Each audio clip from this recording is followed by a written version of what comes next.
Hello everyone, I'm Jen Bricker, in case you don't know who I am. I've been performing as an acrobat and an aerialist and a professional speaker for about 10 to 11 years. And I was born without legs and put up for adoption, left in the hospital, and adopted by an amazing family in the middle of nowhere in Southern Illinois. And I competed in sports, softball, basketball, volleyball, even power tumbling. And of course, there was no one like me doing that, really, competing against other able-bodied athletes.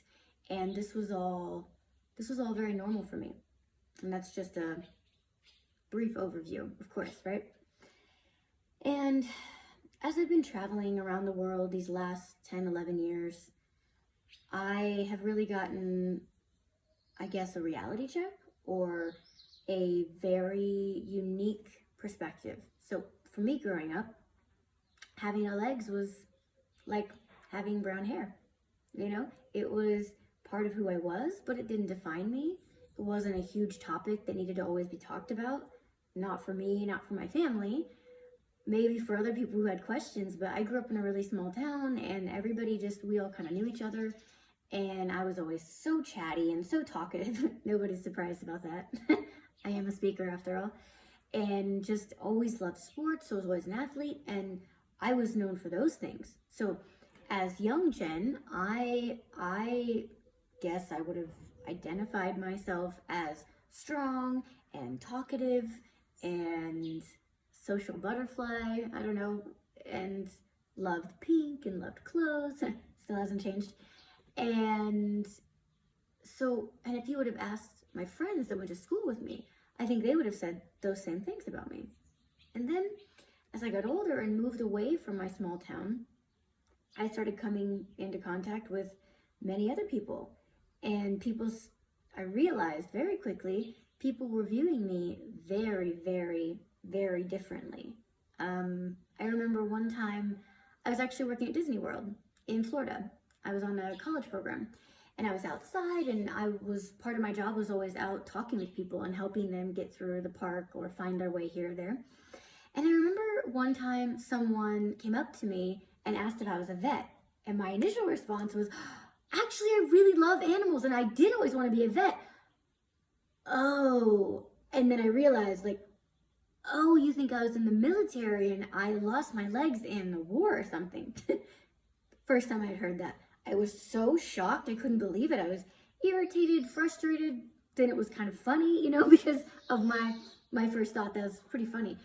And then other people start coming up with this sense of sadness, like, poor you, and wow, it's so amazing that you have a job. Good for you. People would say these things to me.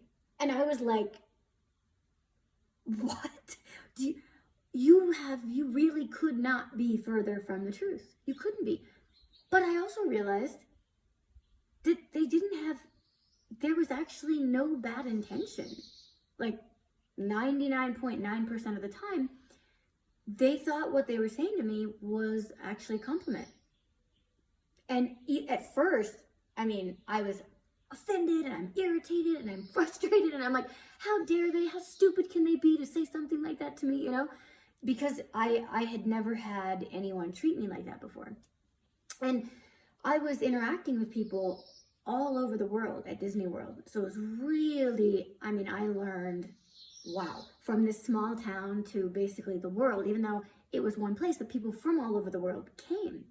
And it was so eye-opening, so fascinating. I was really shocked and surprised that people viewed me that way, they couldn't believe I even had a job. They couldn't believe that I had a smile on my face. They couldn't believe that I was out in public, because the reality is, right now, in 2020, that a majority of places around the world, someone like me would be considered cursed, or the family was cursed, or you just don't go in public. You just don't show yourself because it's an embarrassment, or it's something very weird, taboo in the culture. And I've been to places like that. I've been to places in the world like that.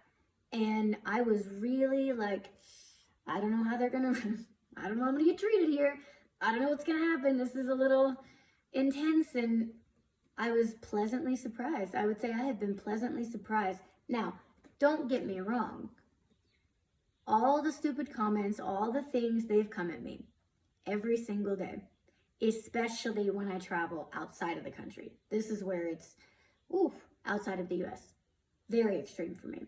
The treatment is very hard to deal with, especially when I'm on a plane. That's where I would say it happens to me the most. People literally are borderline, they're harassing me. I just don't want to use such heavy words because it's not the point of this video, but people who've traveled with me were shocked. They couldn't believe the amount of struggle that I got from other people. So, example, I have my wheelchair. Now, I don't have to be in my wheelchair, so I'm in and out of it. When I go onto the plane, I hop out of the chair, walk to my seat, and so I'm not confined to the chair. It's just something I use. The best way I described it is how you use flip-flops. You know, when it's wet on the ground or hot or dirty, you can just put on some flip-flops and use them, and then you can put them off when you want to go inside or whatever. So it's kind of how I use the chair. And I grew up never really using the chair in my home, and not so much when I was younger. I was always so athletic that the chair would like slow me down, you know? And so, but when people see me who don't know me, they automatically assume she's in a chair, she can't get out of the chair, she can't do anything, she's stuck in it, it's like glue. And so when I go and I try to educate people in the experience, because through all of this, at times, incredibly challenging. I would say that this is far more challenging than just not having legs. Not having legs is like, I don't know, for me, I don't see it as a mistake. I don't see it as a curse at all. I actually see it that that's how God made me, for a reason and for a purpose, for many reasons, for many purposes. And it's actually given me a platform to reach millions of people around the world. So I don't believe that this was some disadvantage. That doesn't mean it doesn't make my daily life harder. Of course it does. There are so many things in my life that are harder every day, that are going to be harder for the rest of my life every day. There are things that the average person, it's just much easier for the average person. If you have legs, you already have it 20 times easier, 1,000 times easier than I do, and you'll never have to go through the things that I've gone through. But I have learned through going through all of this that me getting frustrated and angry at them, even though I've done that, I'm not perfect. I have not always responded the right way. I have responded out of frustration. I have responded out of anger. And so I can't pretend that I've always had the right answers or responses, because I haven't. But it's taken me years of going through all this to realize that the only way, because I want something to change. I want an actual solution. And I have thought about this for years. I've never made a video like this. I've never talked about these things publicly. And I've thought about it though so long, because I thought, what can I actually do to make a difference? Well, getting mad, frustrated, yelling, screaming, this doesn't, not only does this not help, this actually makes everything totally worse. So the big problem is it's a misunderstanding. So when I come on a plane and someone sees me with no legs, they have an automatic protocol of how they handle every single person in a wheelchair. And if you don't fit into that exact mold, they're freaking out. And so I try to tell them in advance, hey, it's no problem, I don't need this from you or that, and I'm just gonna hop out of my chair, and I want to keep the chair on the plane because it's very expensive, and if you lose it or damage it, it's kind of a big deal. I kind of need this to go through the airport where I'm landing. And this is where it becomes such a problem. People don't want to work with me. They don't want to cooperate. They make something that's already can be difficult 10 times more difficult. And that's when I get super frustrated. And there have been many so fantastic, great flight attendants, gate agents, security. There have been so many people who have really just, all they did was listen. Because a lot of people, I'll talk and they don't listen. they go through their protocol. Yeah, you're just like everybody else. Yep, I know what to do with the wheelchair. No, but that's not what I'm telling you, because, you know, everyone is just different. Everybody in a wheelchair is not the same. Everybody who is from a certain area is not the same. We know this. So for me, I realized, okay, because my end goal is, like I said, I want something to actually be, I want an outcome. I want a something, you know? I would love to work with airlines and their companies to have some sort of training in how they handle these situations. That would actually make something change. This would be incredible. And all it is listening and having a conversation. That takes both people.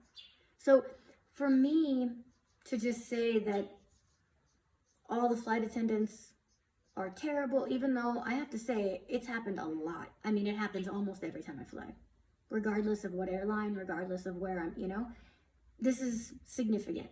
It happens a lot, and it's weighs on me, and it's tiring, and it's heavy, okay? But I have really tried to live my life as an example.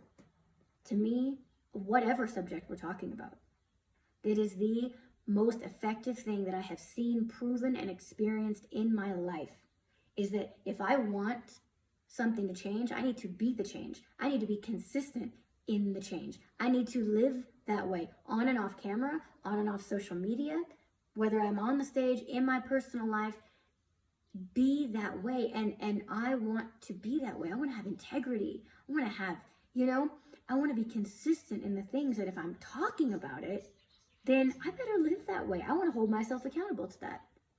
So whatever it is, whatever the issue is, whatever the group is, whatever it is, I've realized that, man, the best possible thing we can do is talk to each other. Talk and listen. And educate in the moment. Like when it happens, it's the best time for me. In those moments, when I'm on the airplane or I'm in the airport or someone is, you know, doing something that's just, to me, unbelievable, I have to also realize most of the time, even though it is highly offensive or frustrating to me, the majority is not, they don't have bad intentions. They don't. They are trying to help, and guess what? Because of lack of conversation, they don't know any better. There's even more of a reason.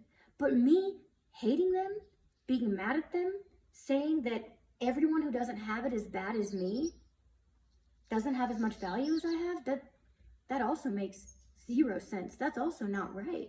Because all that is doing is widening the gap. I personally want the gap to be gone, but we also have to realize there's never going to be a day, there will never be a day when people don't say something stupid, when someone doesn't make a mistake. I will never be perfect. You will never be perfect. No government, no country, no one in the world. It's never going to happen. That does not mean that we can't always strive for change. Absolutely. In every aspect of my life, I want to be better every day. This is like in my core. This is so important. It's so valuable in my fitness and my health and my beauty, you know, in superficial things and really spiritual, deep, emotional things. I live for this. It's so important. So that absolutely not what I'm saying. But we have to give people grace, ourselves included. Ourselves included. And I want unity. I want education. And that is, I'm telling you, the most powerful thing we can all do is start with ourselves, which then affects our atmosphere, our teachers, our co-workers, our friends, our family, which then affects the region we're in. And when people see that in you, your consistent behavior, that's how you change the world. You don't have to go to a foreign country to change the world. You don't have to be on the stage necessarily to change the world, but your actions, people are noticing. People pay attention, and every single life matters.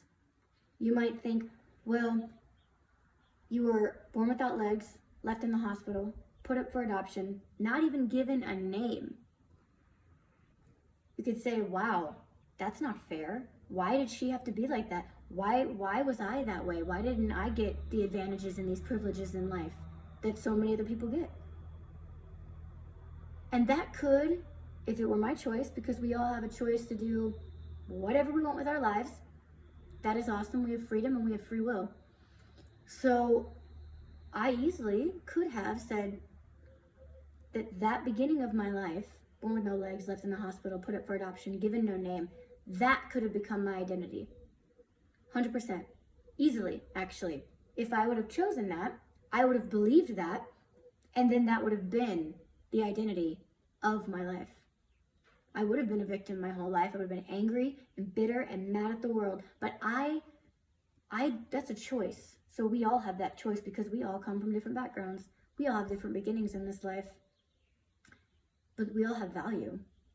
And not only do we have value, we have equal value. There is power in each life, my friends. And I really just love people. I love figuring out about people. I love learning about people. I love this. And I hate disunity. I hate. And I truly, I've been all over the world. I've been to over 23 countries, traveling the world extensively for over 10 years. And I have to say that overall, what I've seen, what I've lived, even with the wheelchair, with the no legs, with the whole thing as being a very different person from majority of society, I believe people are good. I believe that the vast majority of people, if you give them an opportunity to surprise you, they will, in a pleasant way. One time, I was in the Singapore airport, I think, or Kuala Lumpur, and I was going into one of the bathrooms, and I don't know, it was like never happened in my life. And somehow I flipped backwards in my chair, and I just kind of, I'm an acrobat, so I didn't fall over backwards, but the chair did. And within 1 second, I swear, there were 6 people around me who didn't know me, who didn't speak my language. They wanted to help. How awesome is that? How beautiful is that? This is the people, it's all perspective. It's how we choose, because it's a choice, it's how we choose to view our circumstances, other people, and the world. And I hope today that I can just inspire you to know that you are so valuable. You have so much purpose in this world, more than you can ever imagine. And I personally want to use my purpose, my gifts, my talents, my abilities to reach other people, to touch and change a life. And that's not just for the elites, that's not just for special people, that's for all of us. We are all made and created to inspire and motivate and change the world. And I know even through all of this craziness that can really add up and be heavy and weigh on us, that if we choose to shine bright in this world of darkness, it's going to overpower, and good always comes out on top. The light always shines through the darkness.